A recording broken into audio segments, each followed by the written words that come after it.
I was honored as a colonel and given millions of dollars, yet not a single child of mine showed up. They had called me useless, a burden, not worth standing beside. Sitting in that hall, I felt the silence of their absence heavier than any medal on my chest. The pain cut deeper than the years I spent fighting for this country. But when they learned about the land and the money, they came crawling back, ready to claim what was never theirs. That was the moment everything changed. The applause echoed through the hall, polite and distant. I sat there in my dark navy suit, my medals catching the light from the stage. The MC had just read my name out loud for the final time that afternoon, his voice clear, proud, professional. Colonel Miriam Lockwood. I nodded, smiled a little. I thanked the man who handed me the commemorative plaque, and I turned to face a sea of strangers. In the first row, 4 seats were left empty, reserved with printed name cards: Bradley Lockwood, Fiona Kerr, family of honoree. Those names stayed untouched, flapping slightly each time someone walked past. Everyone around me clapped and smiled like this was a celebration. And it was, I suppose. But all I felt was the weight of absence, the cold, humiliating kind. Because my children hadn't just missed a moment, they had made a statement. Last week I asked Fiona if she would be there. She had sighed into the phone like I'd inconvenienced her, said something about a client dinner and how it would be awkward for her to explain the whole wheelchair situation. That was her word. Awkward. Not heartbreaking, not cruel, just inconvenient. Bradley didn't even bother to call. He had his assistant text me a thumbs-up emoji when I told him about the ceremony. Nothing else. That was all I got. So yes. I sat alone, while a standing ovation rang out around me, while the mayor shook my hand and said, Seattle was proud to honor its daughters, while a local school choir sang a patriotic medley I couldn't even process. I just kept staring at those 4 empty chairs. I served 24 years in the Navy Reserve, did 2 tours overseas, made it through surgeries, rehab, and nights soaked in morphine and shame. I didn't expect parades, but I had thought, just maybe, that my kids would show up when the country did. You know, people talk about honor like it's made of flags and folded uniforms. But today, it sat like a pit in my stomach. No one from my own family thought I was worth showing up for. Not one of them. After the program ended, I moved with the crowd toward the reception area, wheeling myself down the side corridor. Carmen, my old friend from the base, found me near the coffee table. She hugged me tight, her arms warm and real. They didn't come, did they? She whispered near my ear. I shook my head. Her jaw tightened, but she said nothing more. Just stayed by my side like she always had. People think turning 73 means you're used to disappointment, that the sting fades with time. But no, it sharpens. Because at this age, you've run out of illusions. You see people for exactly who they are. You understand that waiting for them to become someone else is a waste of breath. That's what I was thinking when I noticed the event photographer snapping pictures of the guests and honorees. I waved him over, asked him to take one good shot of me in front of the flag. Just me. I wanted a picture that told the truth. As I posed, my phone buzzed in the pocket of my coat. I ignored it. Then it buzzed again. And again. By the time I rolled back toward the elevator, there were 6 missed calls and a flurry of texts. Not from Fiona, not from Bradley, but from people I hadn't spoken to in months. A cousin I barely knew, a former neighbor from Ballard, even someone from church who never remembered my name. And that's when it hit me. The ceremony had been streamed live. The announcement had been made publicly that I was being honored as a colonel. that I was receiving a commemorative endowment and a significant development grant tied to veteran community work. It wasn't just a medal and a plaque. It was money, land, access. That was the real headline. The MC had only said it once, but clearly it had reached all the right ears, or the wrong ones. By the time I got to the lobby, Bradley had called twice. Fiona had texted me a heart emoji. The same woman who called my wheelchair awkward had just sent me a heart. Carmen watched me read the messages. "Well, look at that," she said. "Now they remember who you are." I looked up at her. Something shifted in me then. It wasn't anger. Not yet. It was colder than that. A kind of final clarity. The kind that comes when you finally stop hoping someone will love you the way they're supposed to. Thank you for staying with me this far. You've heard the quiet part. But it's what I did next that they never saw coming. The part that made them regret underestimating me. Keep listening. This story is only getting started. By the time I got home from the ceremony, my voicemail box was full. The first few messages were from Bradley, sounding unusually upbeat, the way he did when he wanted something but hadn't figured out how to ask yet. The next 3 were from Fiona, each one shorter than the last. She didn't apologize for missing the event. Not once. Just said she hoped everything went well and that we should talk soon. Her voice had that tight, artificial brightness she used at networking events, the kind that always made my skin crawl. I didn't return any of their calls that night.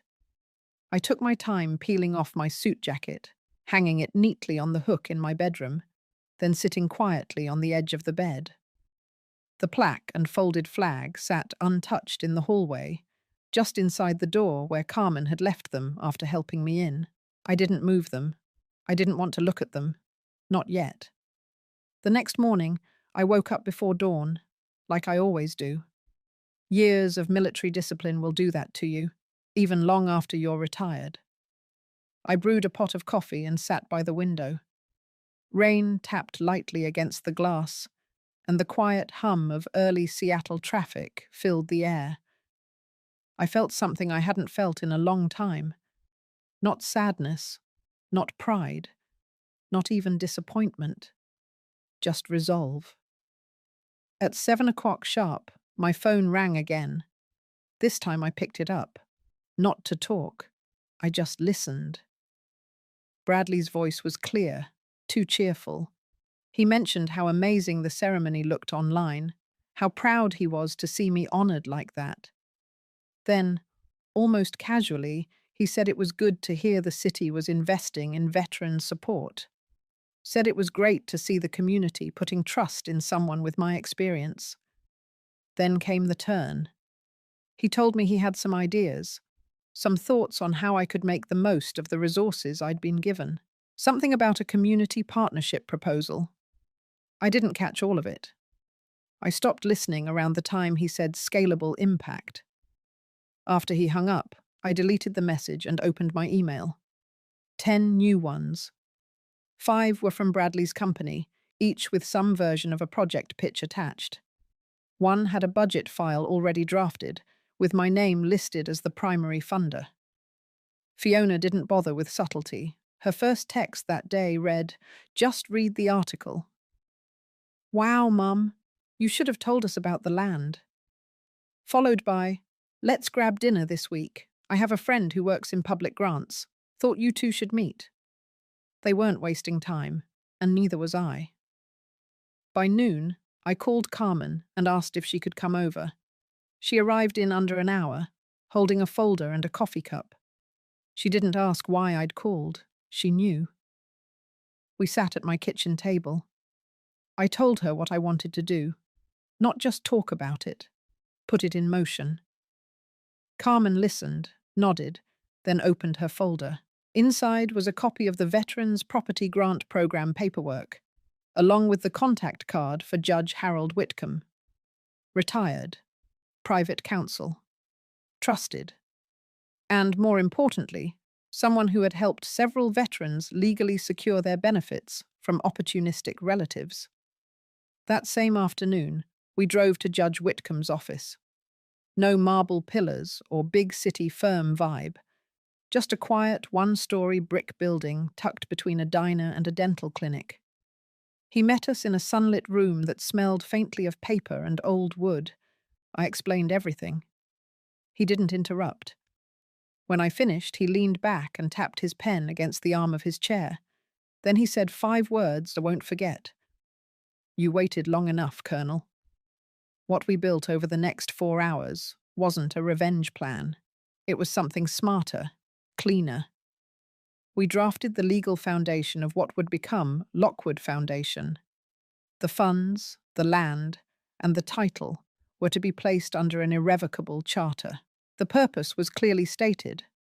All assets would support the development of rehabilitation programs for underrepresented female veterans. No family member could access or control any portion of it.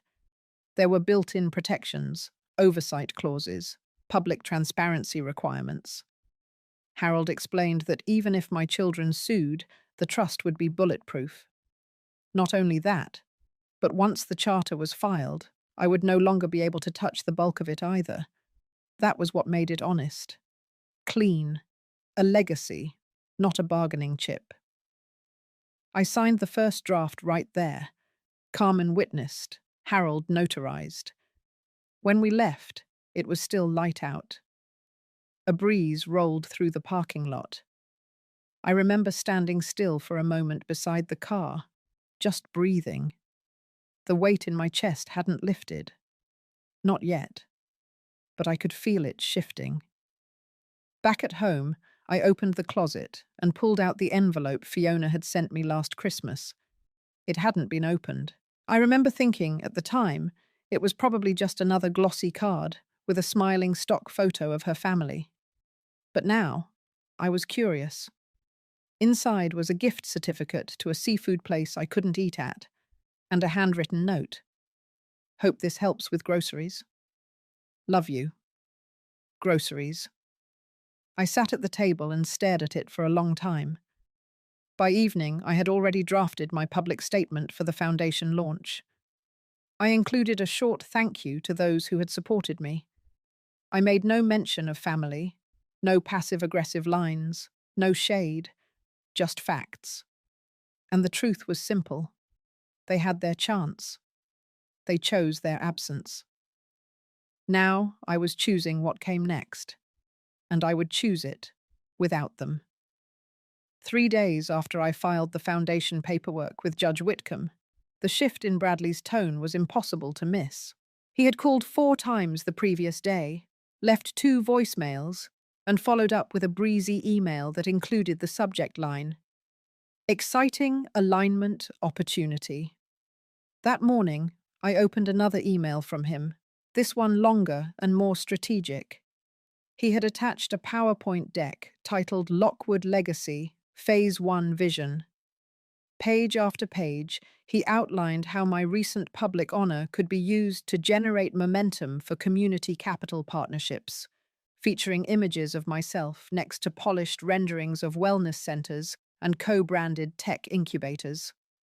I scrolled through all 32 slides without blinking. At the bottom, a single line read, "All planning assumed mutual ownership of assets." That was the first time he had said it plainly.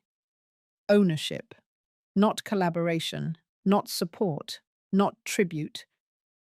Ownership. I closed the laptop and pushed it aside. The rain outside had picked up again, tapping at the kitchen window like a steady drum. My coffee had gone cold. That same afternoon, Fiona called. Her voice, as usual, was smooth.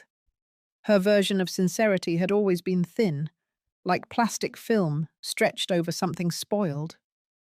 She congratulated me again on the ceremony, told me she had finally watched the full stream. Then she mentioned that one of her PR clients, a women's leadership nonprofit, would love to partner with the foundation on media visibility. Said it would be a win-win. I knew what she meant. Their name would ride mine. Their hands would warm themselves over the flame I had built. I told her I appreciated her enthusiasm, but that I wasn't ready to involve outside parties. She fell silent for a beat, then said something about family not needing formalities. I hung up shortly after.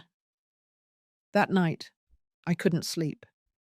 I moved from the bed to the recliner in the living room, wrapped myself in the old navy throw I kept nearby, and sat there in the dark, listening to the ticking of the clock. A kind of pressure had begun to build in my chest. Not fear, something else. Like a rising awareness that the people who shared my blood were studying me as if I were a resource to be mined. It wasn't just the money, it was the visibility, the control. By the end of the week, the local news segment ran their follow-up on the Veteran Award recipients. I was featured for a full minute. There was a clip of me receiving the medal, a short soundbite about my years of service, and then a brief update on the foundation plans. I hadn't known they were doing that. Carmen called me as soon as it aired. An hour later, my doorbell rang. I didn't expect anyone. But I opened the door and there stood Bradley, rain on his jacket, his expression neutral. He stepped inside without waiting for me to say anything. Said he happened to be nearby and figured we could chat. I didn't offer him coffee. I didn't even ask him to sit. I stayed standing in the entryway, arms crossed. He launched into a calm, practiced pitch. Told me he was proud. Said he wanted to support me in any way possible. Then he mentioned that he had already spoken with a contact in city development who believed our foundation could benefit from their firm's consulting services. Our foundation. He used the phrase 3 times in less than 2 minutes. I asked him who gave him the impression that the foundation was a joint effort. He blinked, paused, then said he just assumed, since it was the Lockwood name, and we were family. That was the moment I knew what he was really after. Not a partnership, not redemption. It was leverage, visibility, a platform he hadn't built, but wanted to stand on. I told him calmly that the foundation's assets were legally bound by a community charter, that no family member, including me, could extract or reassign funds. His face twitched just slightly. He covered it with a smile, said he respected my decision. 15 minutes after he left, I got a text from Fiona. She said she was disappointed I hadn't included her in the founding documents, that she had hoped this would be a chance to reconnect and build something meaningful together. It was the same language she used the last time she convinced me to co-sign a lease for her failing boutique. I didn't respond. Instead, I called Harold the next morning and asked to update the foundation site with an official statement. I wrote it myself. It said that Lockwood Foundation was independently governed, with assets placed in a legally binding trust, and that it would not entertain private solicitations or family business affiliations. 2 days later, Fiona posted a long paragraph on her social media account, describing the pain of being cut out of her own mother's legacy. She framed it as a story about forgiveness and healing, but the timing was not subtle. She tagged news outlets, used all the right hashtags. The post got shared hundreds of times. Rachel Kim from Seattle Times reached out for comment. I had expected that. I agreed to a short phone interview. I told her the truth, that for years, my value in the eyes of my children had been measured only when it aligned with their interests, that I had chosen to invest my legacy into the people who had never treated me as a tool. She didn't twist a word of it in the article. That night, I sat with Carmen at the small kitchen table, the same place where we had started the paperwork days earlier. She passed me a glass of sweet tea and said nothing at first. Then she looked at me and said quietly, "You understand, they're not going to stop." I nodded, and I said, "Neither will I." And I meant it. I received the official invite to the Legacy Impact Summit in a cream-colored envelope stamped with the city's seal. The event was set to feature the top 20 community initiatives funded in the last fiscal year, and the Lockwood Foundation had been selected as one of them. I didn't submit the application. Rachel Kim had quietly nominated us after our phone interview. The committee reached out after reviewing our charter and mission, calling it bold, specific, and timely. The ceremony was scheduled for a Friday afternoon at the downtown Civic Auditorium. I wore a simple dark blue suit and a pair of low-heeled shoes I hadn't used in years. Carmen offered to drive. I let her. Inside, the crowd was formal.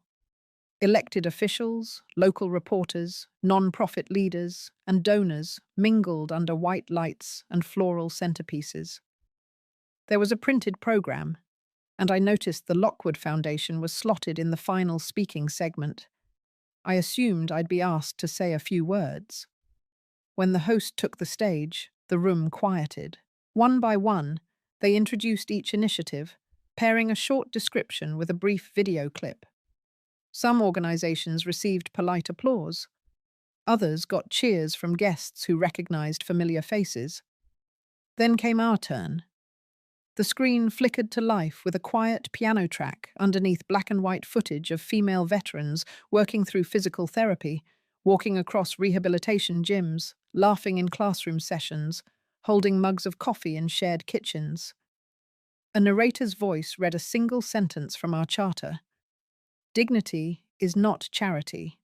Dignity is structure, support, and the space to begin again. Then the image cut to me.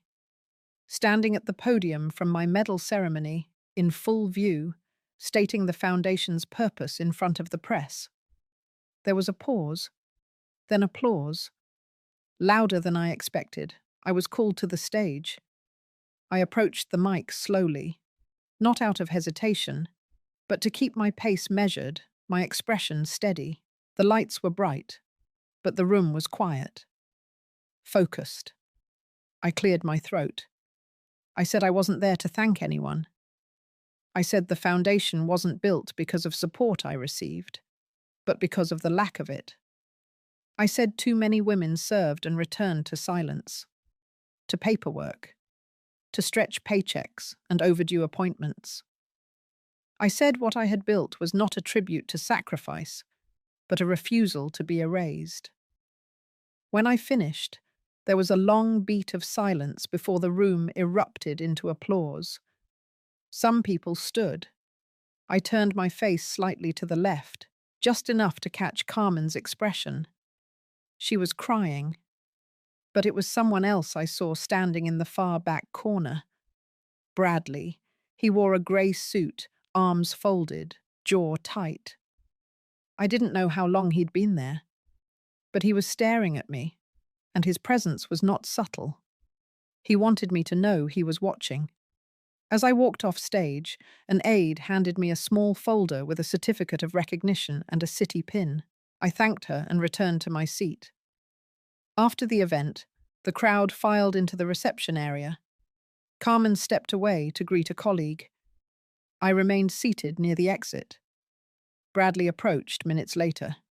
He didn't smile. His voice was low. He told me I had embarrassed him, that making our family look divided in front of public officials was unnecessary, that I had made him look like a stranger to his own mother. I looked at him. I didn't raise my voice. I said he had managed that on his own, that his absence did not need commentary, that the only reason anyone noticed was because he had made himself scarce when it mattered. He accused me of being vindictive, of enjoying the spotlight more than reconciliation.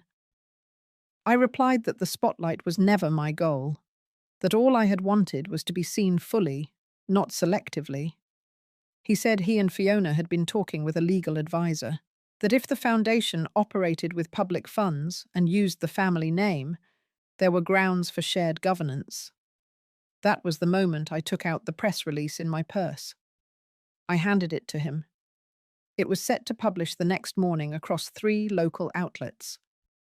In it, I had stated clearly that the Lockwood Foundation had legally severed all personal financial ties to my immediate family. I had clarified that the name Lockwood did not denote affiliation, but founding origin only. I had added a quote from Judge Harold Whitcomb, affirming the legality and permanence of the trust's protective clauses. Bradley skimmed the paper. His hands stiffened as he read. I told him I had learned many things in my years of service, how to keep watch, how to endure silence, but most importantly, how to fortify a perimeter. He said I was going to regret this, that legacy was meant to be shared.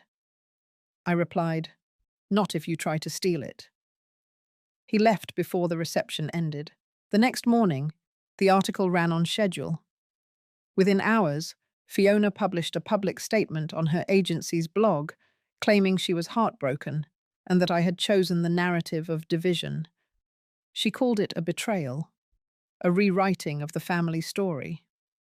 What she didn't expect was the response. Veterans, women, strangers.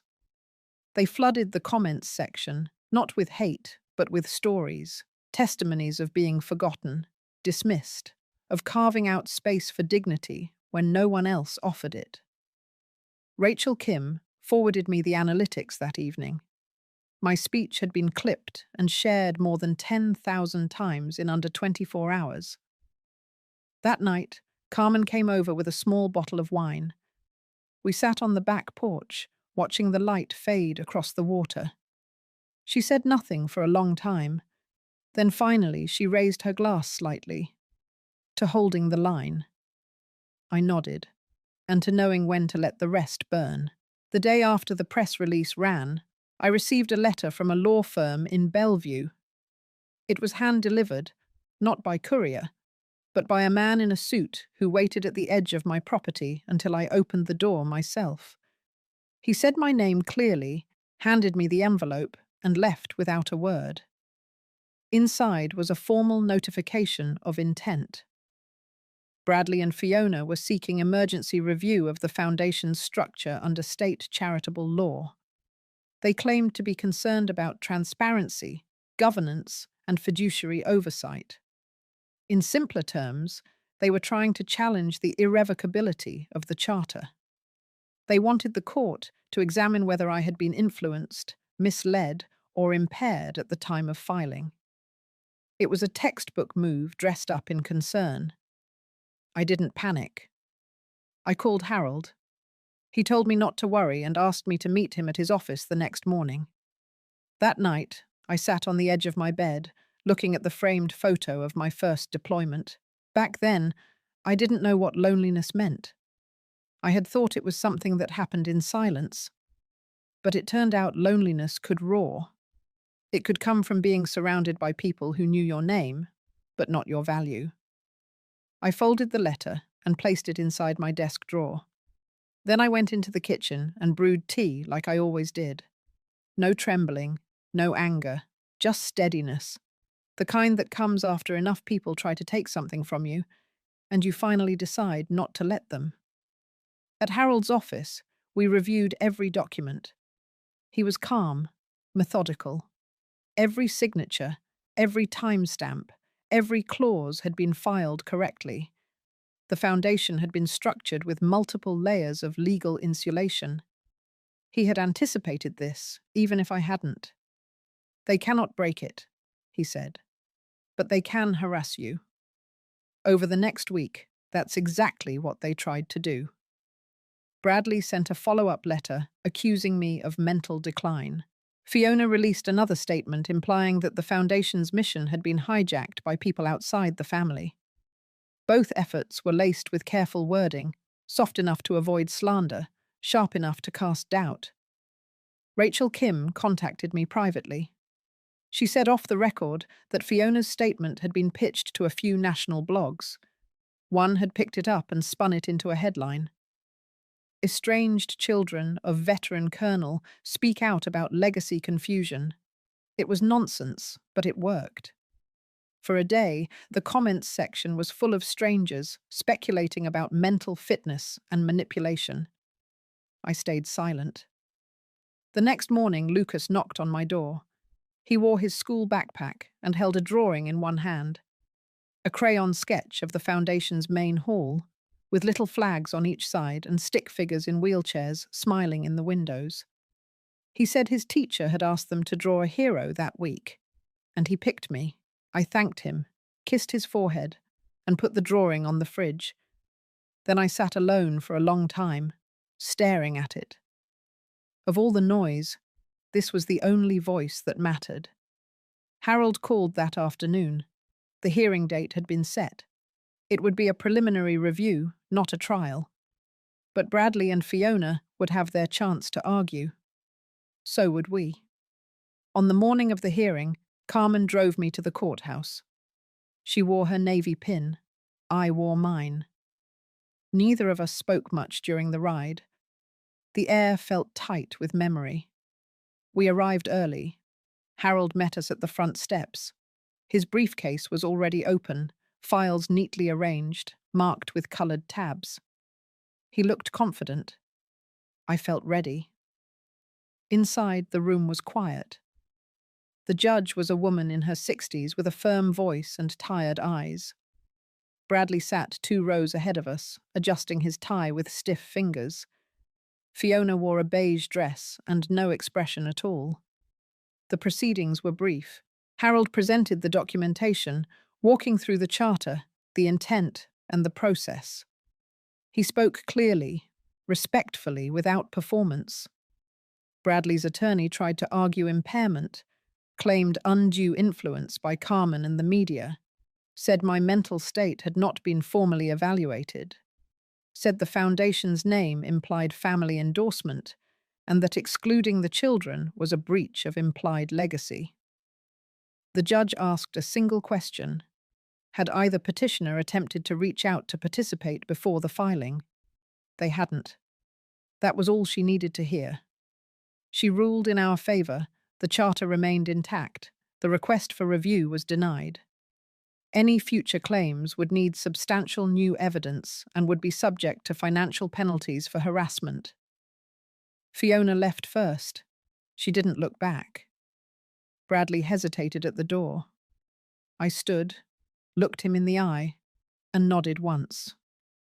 Not a goodbye, just acknowledgement. Outside, the wind had picked up. Carmen and I walked slowly down the steps, not speaking, just moving forward.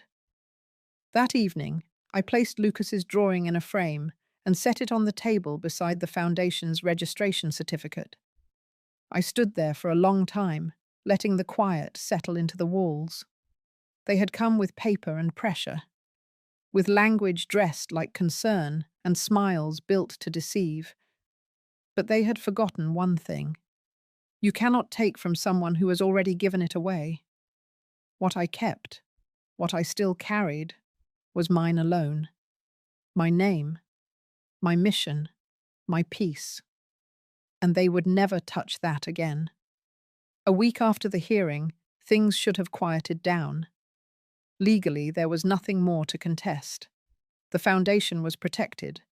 The judge's ruling was clear. The trust structure could not be undone without exposing them to court sanctions and legal fees they couldn't afford to absorb. But some people cannot accept defeat when no audience is left to applaud them, and when ego meets silence, it doesn't fade. It festers. Bradley started small, subtle. He called one of the businesses leasing space in a building adjacent to the planned foundation property, claimed to be a consultant tied to the Lockwood name, dropped phrases like expansion potential and joint usage. It was easy to verify the truth, and even easier to shut it down, but the effort itself said enough. He was still circling. Fiona tried another tactic. She crafted a social media campaign around caregiving and aging parents, posted photos from her childhood, wrote captions about legacy and intergenerational misunderstanding. She even included a quote from a therapy blog about trauma responses in elder relationships. The subtext was clear, and the comments were flooded with sympathy. Not for me, for her. At first, I ignored it. I focused on the work. Construction permits had cleared, and early ground testing began on the edge of the 12-acre property, Carmen handled logistics with a quiet steadiness I depended on. We met every morning to review vendor updates and community interest inquiries. The momentum gave me something to stand on, something that didn't shift depending on who approved or who showed up. But pressure doesn't always strike loud. Sometimes it shows up in envelopes. 2 came within 3 days. One was anonymous.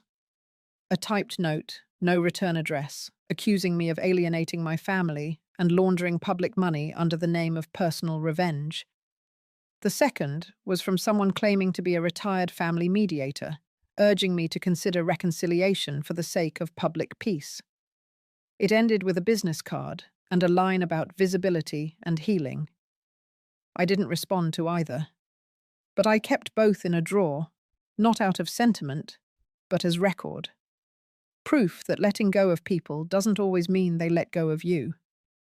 The weight of all of it caught up with me one Sunday evening. Carmen had gone home after dinner. I stood at the sink, hands in warm water, rinsing off the dishes. My chest felt tight, but not from sorrow. It was something else. Like pressure had built over weeks and found no place to land. I sat down in the den and pulled out a notebook. Not a journal, just a lined pad I used for thoughts I didn't want to speak aloud. I wrote one sentence. They wanted the version of me they could silence. Then I set the pen down and let the quiet fill the room. The next day, Rachel called. She was working on a long-form story about veteran-led foundations and wanted to include Lockwood as a central feature. She asked for time on-site, interviews, and permission to document the early development stages. I agreed, not for publicity, but because stories only survive distortion when told in full. She came 2 days later with a photographer and a small team, walked the site, sat in on one of our planning sessions. At the end of the day, she pulled me aside. She said she had seen Fiona's posts, had received a few unsolicited messages suggesting she include family voices in her report. She didn't name names, but I already knew. I told her the truth. That estrangement is rarely one-sided, but it is often one-directional. That people like Fiona want forgiveness before they even offer apology. That their storylines always end with the same request: return what they feel entitled to, and call it healing. Rachel listened without taking notes, just nodded once and said she understood. The article ran the following week. It was balanced, honest. No heroics, no demonizing, just the facts. The timeline, the mission, the hurdles, the clarity. And at the center, the foundation's future, not its wounds. The response was immediate. Donors reached out, local volunteers offered support. A neighboring university offered to partner with us on a veteran mentorship program. A nurse from the VA clinic emailed asking to join the Wellness Center development team. And for the first time since this all began, I slept 8 hours without waking once. But Fiona didn't take the silence well. She posted another message. Longer this time, less polished, more personal. She used words like betrayal. She said the foundation had turned into a monument of bitterness. She questioned my character, my decisions, my integrity. She said Lucas had been weaponized, that I had used him for public sympathy.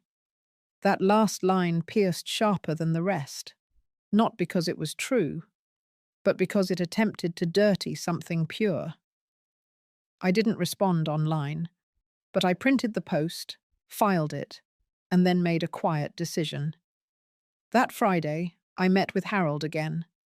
We drafted an addendum to the foundation charter. It outlined a secondary trust, a small education fund named after my late sister, someone Fiona never bothered to know. The fund would be overseen by an independent board and activated only when Lucas turned 18, contingent on no contact or influence from either Bradley or Fiona. It wasn't revenge. It was protection. And it was the first time in years I wrote someone into my legacy without fear. The sky outside darkened as we finalized the draft. Harold slid the papers across the table. I signed with a steady hand. There was nothing theatrical about it, just quiet certainty, because some things don't need to be shouted, they just need to be secured. A few days after the article was published and the addendum filed, things settled into a rhythm again. The construction crew cleared the last of the debris from the lot's western edge. Carmen finalized the first round of local hiring. The city planning board sent over its final sign-off. And for a brief moment, the project moved forward without noise from the outside. But noise always finds a way in. It started with a voicemail left on the foundation's general line. The voice was clipped, professional. A man from the Department of Regulatory Compliance said there had been a citizen inquiry filed against the Lockwood Foundation regarding alleged misuse of community land grants. He said a site inspection would be scheduled in the coming week and requested access to all zoning and construction permits. I called Harold. He told me calmly to scan and send him everything, which I did. There was nothing out of place. Every document had been filed, verified, and made public according to protocol. Still, the timing spoke louder than the words. A few days later, Rachel Kim forwarded me an anonymous tip submitted to her editorial team. It accused me of building a private estate under the guise of a non-profit. It said I had orchestrated a media campaign to manipulate public sentiment. The language was formal but bitter, like someone trying to sound official while dragging something personal behind each line. I didn't need proof. I knew where it came from. I also knew why it had intensified. Lucas's school had published a piece in their monthly bulletin, a simple paragraph about how one of their students had a grandparent who was building a wellness center for veterans. They had printed a photo of Lucas's drawing, the one with the little flags and stick figures in wheelchairs. It wasn't meant to make a statement, but it had. Fiona's reaction was fast and direct. That same afternoon, she posted again, this time not from her PR account, but from her personal one. It was a long caption beneath a throwback family photo. She wrote about feeling erased, about how narratives can be edited to exclude. She said motherhood was not always loud, and that just because someone doesn't show up in a headline doesn't mean they didn't shape the story. It was poetic, manipulative, and designed to wound without striking directly. People sympathized, comments poured in, but that was not what stung. What stung was what came next. Carmen showed up at my door 2 days later, holding her phone tight in her palm. She had just left a logistics meeting at the city offices. While there, she overheard a clerk on the phone mentioning a new proposal being pushed to the council by a small group of residents. The proposal aimed to block zoning for additional expansion on our site. According to Carmen, the name Lockwood came up more than once. That night, I stayed up reading over every zoning map, every structural amendment, every clause tucked into the site charter. Then I picked up the phone and called the only person I hadn't spoken to since the hearing. Bradley. He answered quickly, his voice flat. I told him I wasn't calling to debate, that I knew he and Fiona had leveraged everything they could, publicly and privately, to undermine the project. That this no longer had anything to do with legacy or family. It was interference, and it was no longer being tolerated. He didn't deny it. He only said one thing. You never gave us a way back in. That sentence didn't move me. It didn't sting. It settled. Because it was the clearest admission I'd heard. I didn't answer. I simply hung up, then called Harold and asked him to prepare a cease and desist. The next morning, the notice was sent. It stated in precise terms that any further interference with the Foundation's operations, legal, regulatory, or reputational, would trigger a full-scale harassment claim. It named both Bradley and Fiona. It referenced prior incidents, past legal attempts, and existing protective orders. It was not aggressive, it was final. And this time, it worked. The anonymous complaints stopped. The calls quieted. The posts dried up. There were no more quotes, no more blurry pictures, no more vague references to forgiveness and fractured ties. Instead, there was quiet. And in that quiet, the foundation moved forward. The ground was leveled, steel was delivered. The City Council voted unanimously in favour of continued zoning support. One of the council members even came to the site and shook my hand. Carmen documented the progress, Rachel drafted a follow-up piece, and Lucas started drawing updated sketches of the main hall's layout. That Saturday, I sat outside on the rear porch of my house. Sunlight fell across the railing. The air smelled like grass and fresh paint from a neighbour's fence. I held the blueprint of the wellness centre in one hand and Lucas's newest drawing in the other. He had drawn a room full of veterans in wheelchairs and prosthetics, but this time they were teaching.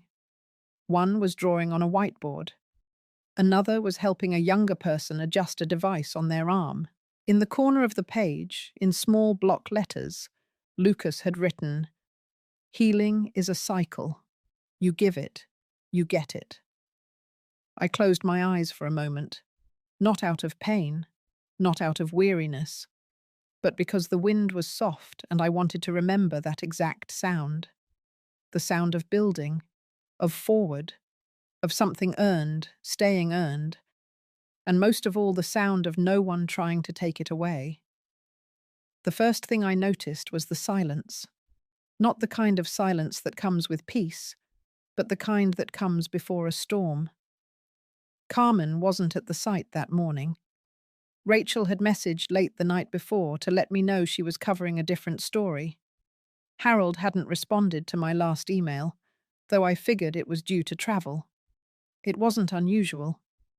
And yet I felt it. That old tightening in the chest. A tension I couldn't explain. Until the mail came. The envelope was thick, white, government stamped. Inside, a notice of audit. Not from the city, but from the state. It claimed a discrepancy in the non-profit's structure. Said certain financial allocations were being re-examined under new grant oversight procedures. It wasn't an accusation, not yet. But it was a door cracking open. I read the letter twice. Then I went upstairs, opened the locked filing cabinet, and pulled out the binder that held the Foundation's charter, its tax-exempt status, every relevant license, agreement, and banking record. All in order. I wasn't worried. Not in the way that fear gnaws at you. I was just tired. That evening, I met with Carmen and laid everything out on the work table. She read through the audit request quietly, her face still, her breath slow. "This is targeted," she said without looking at me. "They're not done." I didn't need her to say who they were. We both knew. The next day, I filed a formal response, attaching all necessary documentation. I copied Harold and looped in 2 compliance attorneys I had worked with years ago. I did not panic, but that night, I took the long way home. I stopped by the edge of the lot and looked at the steel skeleton of the wellness centre, the way it cut through the sky. A shape not yet finished, but undeniable. That's when I understood. This wasn't about land, or legacy, or even money. It was about control, about who got to define truth when the old one no longer served. That week, Bradley and Fiona reappeared in the headlines. A puff piece in a mid-tier magazine featuring successful family entrepreneurs overcoming personal loss. The timing wasn't coincidence. In the interview, they didn't mention me by name, but the subtext was sharp. Bradley spoke about navigating betrayal from within. And Fiona smiled through her lines about letting go of stories that no longer uplift. I didn't react publicly, but I took note. On Thursday, Carmen forwarded an internal email from City Zoning. A minor clause in our construction plan had been flagged as in need of clarification. Nothing serious, but it would require a temporary hold on new supply deliveries. I called the zoning office directly and was transferred 3 times before someone admitted, off the record, that the complaint had come from a former affiliated party. No name was given, no need. I could feel the walls tightening again. But this time, something in me refused to retreat. So I called Rachel. I told her everything, not just the audit or the zoning interference, but the full weight of it, the smear campaigns, the manipulation, the smiling social media posts hiding a scalpel underneath. She listened, then said only one thing. "It's time you said something too." The next day, she brought a photographer and sat with me on the foundation site. I didn't speak in anger. I spoke in facts. In the long months of paperwork, late nights, silent losses, and the slow reclamation of a voice that had been buried under decades of politeness. We walked through the unfinished buildings. I showed her the room designed for trauma therapy, the garden area for community meals, the low-step walkways, all designed with wheelchairs and prosthetics in mind. Then I showed her the shelf. It was just a wooden beam mounted in the east hallway. On it, a small plaque with my husband's name, and beneath it, a line etched into brass. "Leave no one behind, especially not yourself." That afternoon, she filed the story. It went live within 24 hours. The headline wasn't dramatic. It was clear. Veteran's widow builds sanctuary amid legal battles with her own children. The photos were stark. One of me holding Lucas's drawing, another of the half-finished center, sunlight cutting across its frame. The impact was immediate. I received over 200 emails in the first 48 hours. Messages from women, from nurses, from veterans' spouses, from people who had never seen themselves in stories like this. Donations surged, volunteers doubled. Even the city council issued a statement, reaffirming its commitment to our zoning plan. Bradley stayed silent. But Fiona posted again. A clipped, cold paragraph about privacy and boundaries and the right to move on without public explanation. It didn't land the way her earlier posts had. This time, people questioned. They read between the lines. Some of her own followers commented with quotes from Rachel's article. It was subtle, but it was enough. Then on Monday, the audit was dropped. Just like that. A line in a follow-up email. Upon review, no further action will be taken. All documents have been verified and found compliant. Carmen printed it and pinned it to the corkboard in the site office. I didn't celebrate. I just exhaled. Because I knew what came next. The permits would resume. The construction would move forward. But so would the resentment. Bradley wasn't finished. Fiona would find another way. But it didn't matter, because this time I had spoken. I had named it. And once something is named, it can no longer hide behind half-truths. It must face the light. The call came just after 6 in the morning. Carmen's voice was steady but clipped. The site had been vandalized overnight. Spray paint on the foundation walls, broken glass near the supply shed, a smashed window in the south wing. I didn't ask for details. I told her I'd be there in 20 minutes. When I arrived, the sky was still a deep navy, and the air carried that early stillness before the day breathes in. Carmen stood with 2 officers, arms folded across her chest. One of the steel beams had been graffitied with a red phrase written in thick block letters. "Leave your pity elsewhere." It didn't rattle me, not the way they might have hoped. But it did slow my step. just for a second. Rachel arrived 10 minutes later. She photographed the scene quietly. No flash, no questions. Just that look on her face that said she understood this wasn't just petty vandalism. It was a message, a warning. Carmen handed me a clipboard, a short list of missing items, some copper piping, a power drill, a few locked bins forced open and rummaged through. But the bigger blow was symbolic. The paint, the broken glass, the attempt to intimidate. I sat on the edge of the low garden wall and looked at it all, not as a victim, but as someone whose patience had been stretched to its edge. That afternoon, I made 3 calls. The first was to our security provider. I upgraded the entire system: cameras, floodlights, on-site response. The second was to the city. I requested a formal incident report be filed and tied directly to our zoning and construction files. The third was to Harold. He answered on the second ring. His voice carried the weight of someone who knew he'd been silent too long. I didn't scold him.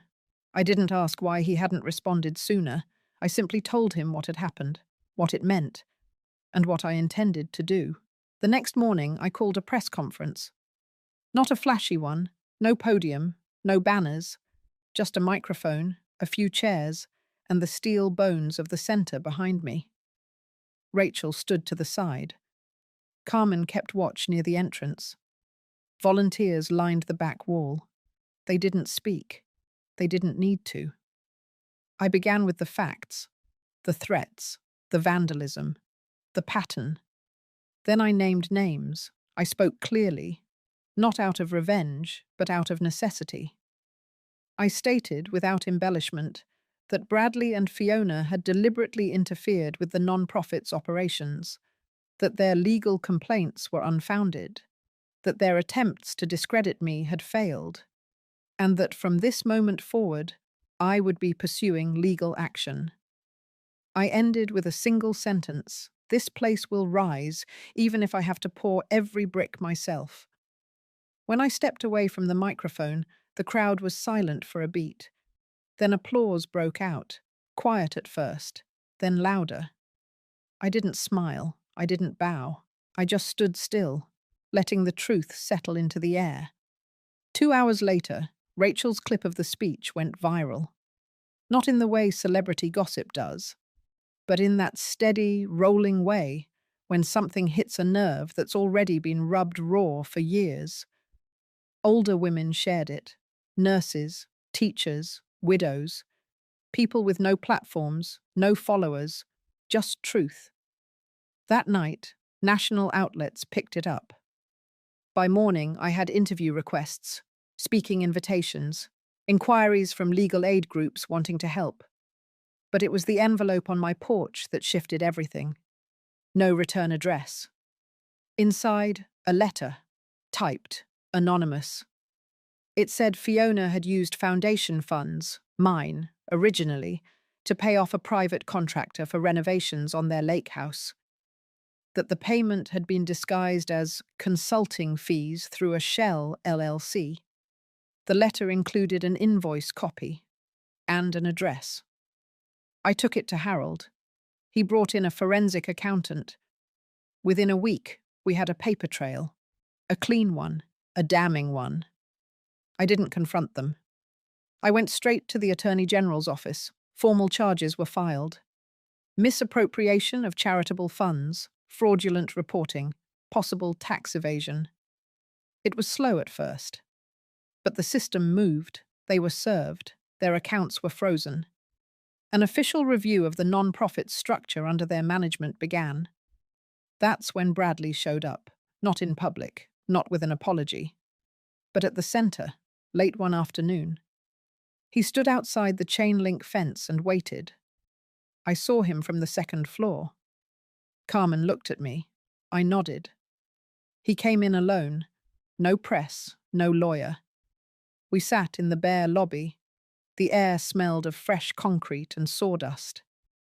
He looked older, not just tired, eroded. He started to speak. Something rehearsed, maybe, But I stopped him. I told him I didn't need his version of an explanation. Not anymore. Then I handed him a folder.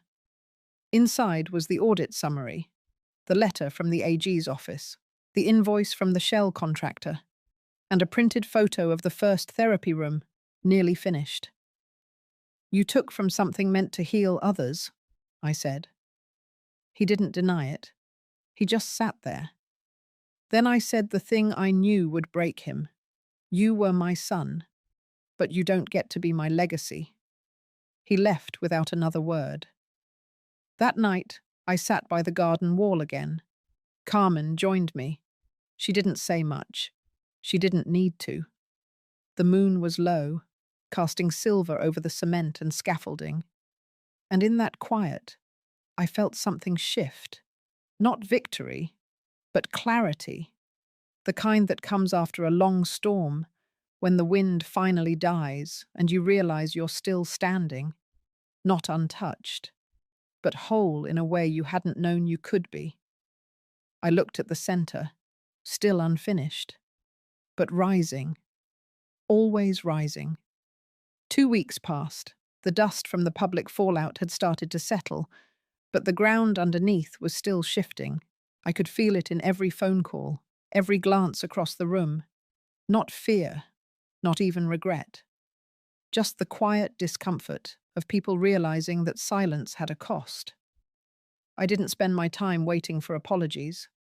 I spent it on the job site. I met with volunteers. I finalized supplier contracts. I walked the perimeter of the property every morning with a notebook in hand, jotting down details that needed fixing. A misaligned door frame, a crack in a support column, a patch of paint that didn't settle right. Small things, but they mattered.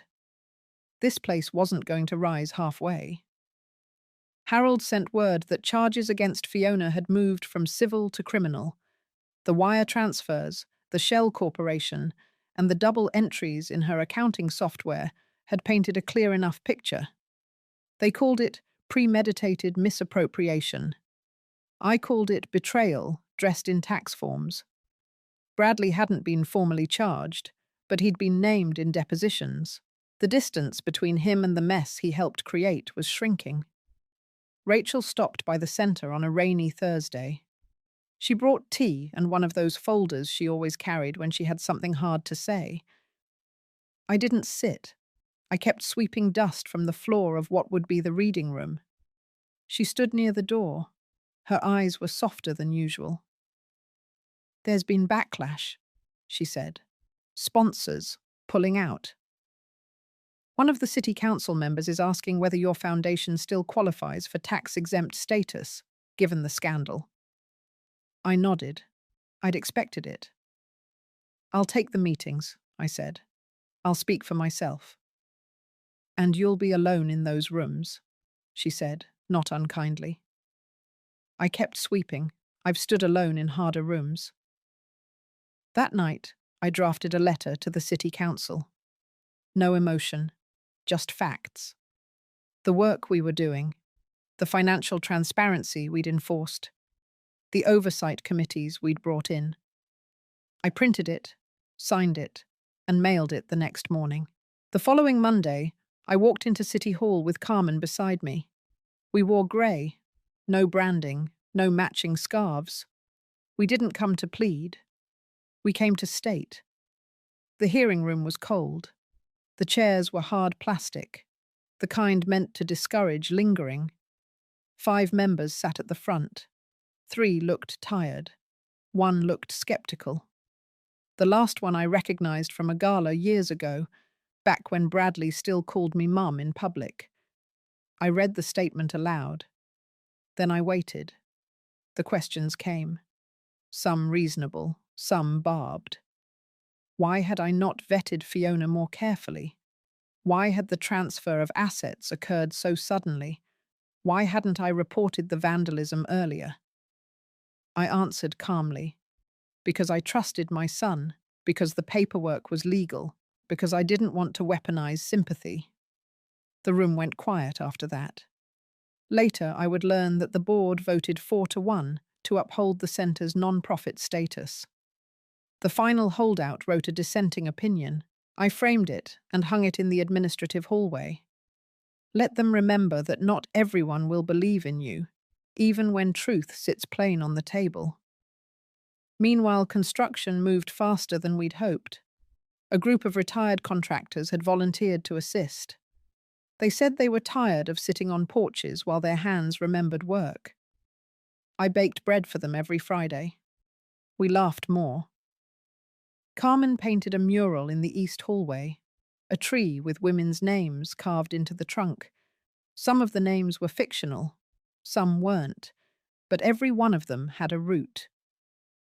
In the background, Bradley tried to file an appeal on the will. He claimed I had coerced my husband's final decision.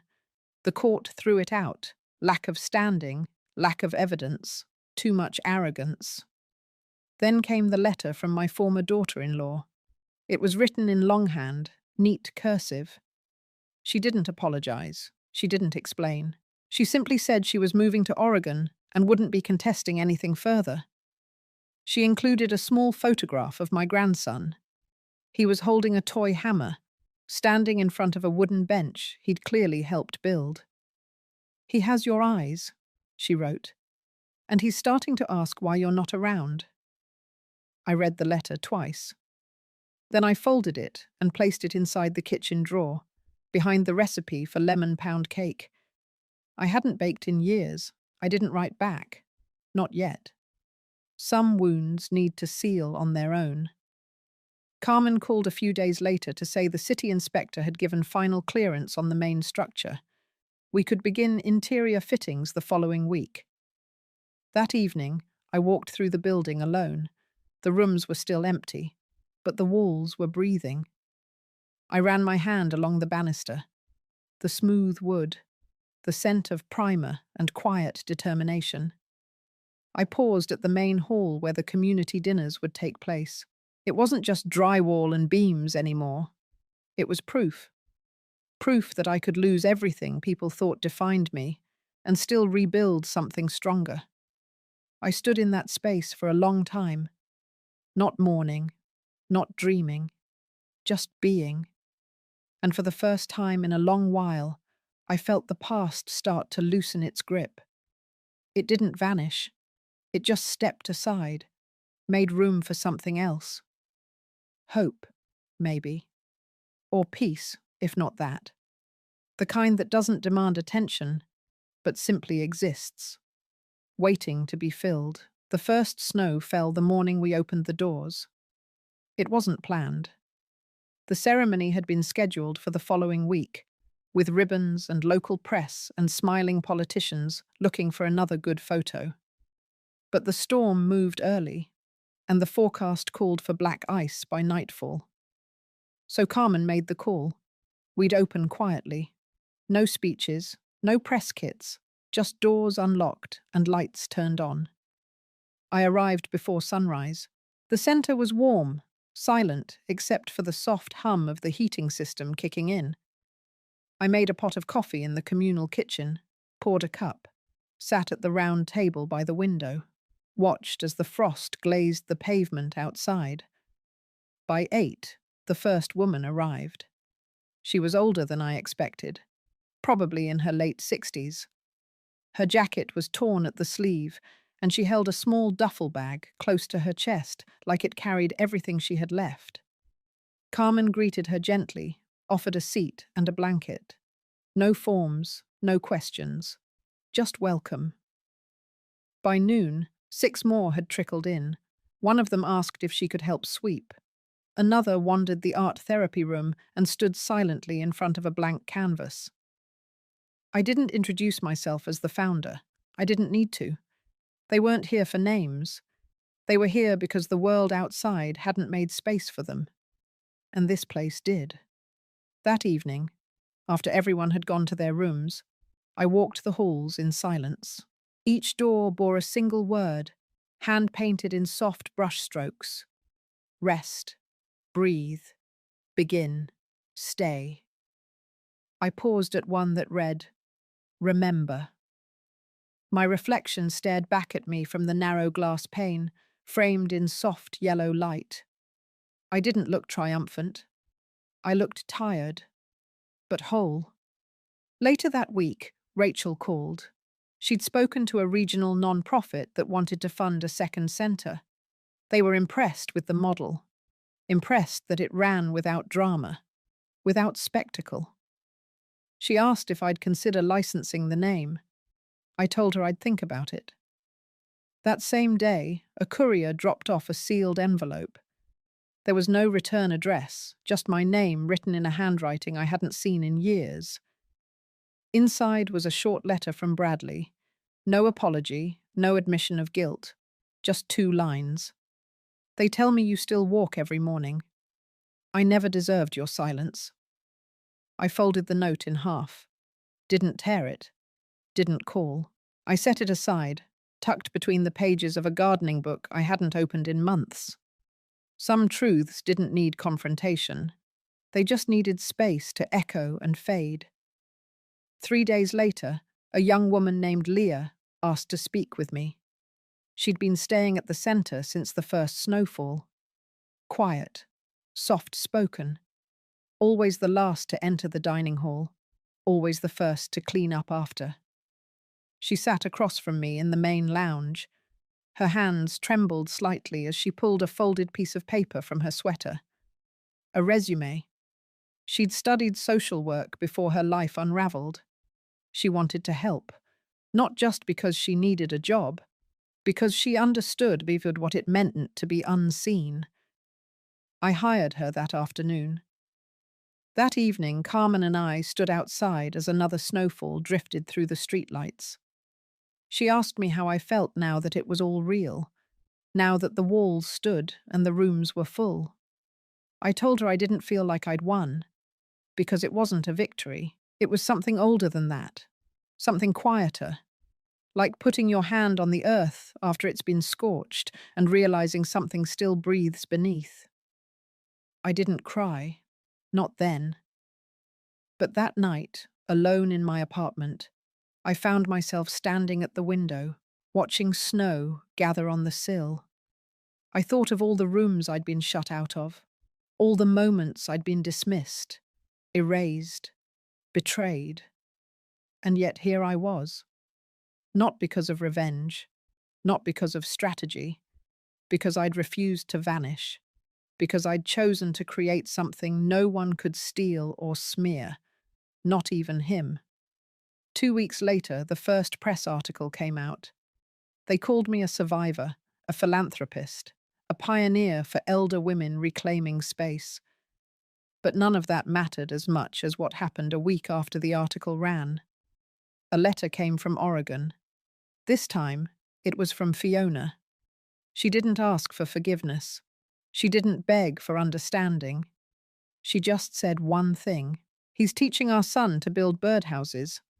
I told him you once built a house no one could tear down. I read that line over and over. Then I set the letter down, walked out to the community garden, and began digging the first bed for spring vegetables. Not because I needed the food, but because it was mine to plant, mine to grow. And this time, no one would stop me. Spring came slowly that year. The frost lingered longer than usual, clinging to the windows of the community centre and leaving soft, white fingers across the raised garden beds. But inside, the place pulsed with quiet life. Women gathered each morning in the kitchen to knead dough and share stories. They took turns tending the compost bin, watering the soil, planting herbs whose names I had long forgotten and now relearned. And I kept walking. Each day, at dawn, I laced my shoes and made my way around the block, a ritual older than the centre itself. My bones ached less. My breath steadied sooner. The sidewalks remembered me. Or maybe I remembered myself. One morning, as I came in from my walk, I saw Leah sitting on the porch with a young woman I didn't recognize. Her eyes were cautious, but her hands were steady. Leah stood and introduced her. She said she was looking for a place to volunteer. I offered her coffee. She said she'd already had 3 cups. I smiled and said that was a good sign. Later that day, I found a small stack of mail in my office. Most of it was the usual: grant updates, invoices, 2 thank you cards from former residents, and 1 letter, addressed by hand, with no return address again. Inside was a printed notice. Bradley had entered into a plea agreement: financial misconduct, fraud, elder abuse. It was a brief, clinical document. Not a single word about me. No mention of the centre. Just a note at the bottom saying the ruling was sealed, per his request. I folded the paper, placed it inside my desk, locked the drawer. I didn't feel vindicated, just free. For the first time in a long while, my story wasn't orbiting his shadow. It stood on its own, breathed on its own, walked forward without asking permission. That weekend, the board of directors met for the quarterly update. Carmen presented numbers. Rachel brought projections for a second location. Leah offered a plan to expand evening workshops. They didn't ask for my approval. They informed me. That was the point. I was no longer needed as the center, but I was still welcome inside it. The next morning, I visited the old neighborhood. The house was long sold. A young couple now lived there, with a small dog and bright yellow curtains in the window. I didn't stop, just passed by, nodded once to the porch railing, and kept walking. The graveyard was quiet. I brought fresh flowers, not out of obligation, but habit. Sat by the headstone. Let the breeze wrap around my shoulders. I told him about the garden, about the women, about how the coffee still burned if left too long in the pot. I told him that Fiona hadn't written again, but that was all right. Some silences no longer cut. They simply became space. I stayed longer than I planned. The sun had shifted by the time I stood up. My knees cracked. I laughed. On the walk back, I passed a bookstore. In the window was a display of memoirs, all bold titles, triumphs and tragedies in capital letters. I paused, watched my reflection in the glass. There was no title big enough to hold the quiet work of remembering yourself, no chapter heading for the daily act of choosing not to disappear. And that was fine. The story wasn't over. It just didn't need to be loud anymore. That evening, the centre hosted a dinner. Not a fundraiser, not a campaign, just a meal. Soup, bread, soft music on a scratched speaker. I sat beside Leah. She asked if I still had a favourite room in the building. I told her no. They all belonged to someone else now. I had a garden. I had my walks. I had my name back. And that was enough. If you've ever felt like your story was being written by someone else, maybe today is the day to start rewriting it. Quietly, boldly, or somewhere in between. I didn't do anything grand. I just stopped disappearing. And maybe that's where healing begins. If this story stayed with you in some way, I'd love to know. Not for me, but for the version of you who needs to feel seen. Tell me what part echoed for you, or just leave a word that feels like home.